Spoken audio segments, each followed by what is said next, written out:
One of the ways that the Shot and Shell Battle Series differs from my previous Blood games, Blood on the Alma, Blood in the Fog, Blood Before Richmond, is that each of those games had their own activation mechanism and their own sequence of play that you had to relearn every time you played a new game.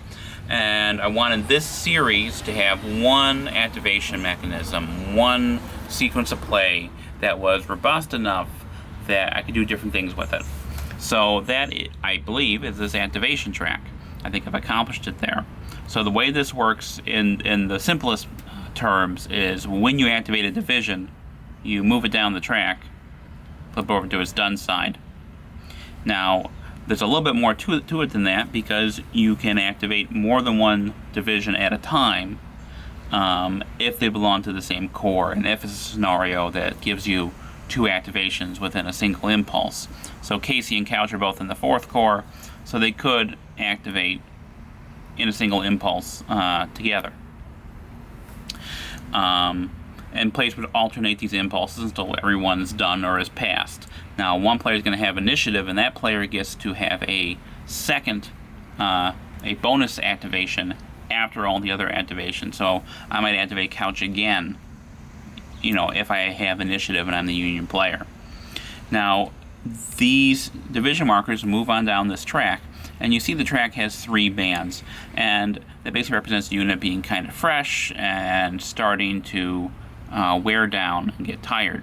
And this affects a couple of different things. One thing it affects is support. So when a unit is attacking an enemy unit, friendly units exerting ZOC on that unit give support, which is a positive modifier to the attack. They can do that pretty much every time if they belong to the same division. So if I have 2 units from D.H. Hill's division, then they can support each other. If they're not from the same division, then where the division markers are on this track is going to affect whether or not they can coordinate. So if they're from the same core, they need to both be within the yellow and or green bands of the track. If they're not from the same core, but from the same army, then both divisions need to be in the green, the fresh section of the track. If they're not, then they can't coordinate. Then that ZOC does not support your attack. And obviously, the more you activate units, the more this ability degrades. Now, you get down to the red section of the track, things are kind of dicey, because once you're on this one space, you can keep activating, but you have to roll a die to do so.